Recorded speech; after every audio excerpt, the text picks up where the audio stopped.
ሊለኮስ አንድ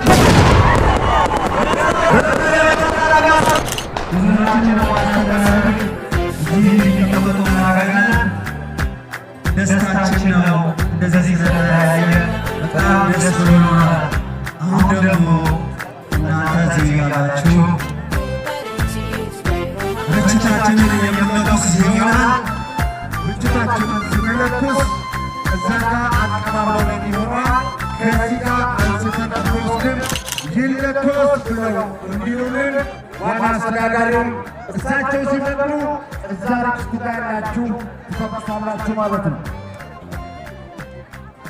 እሺ ሊለኮስ አንድ ሊለኮስ ሁለት ሊለኮስ ይለኮስ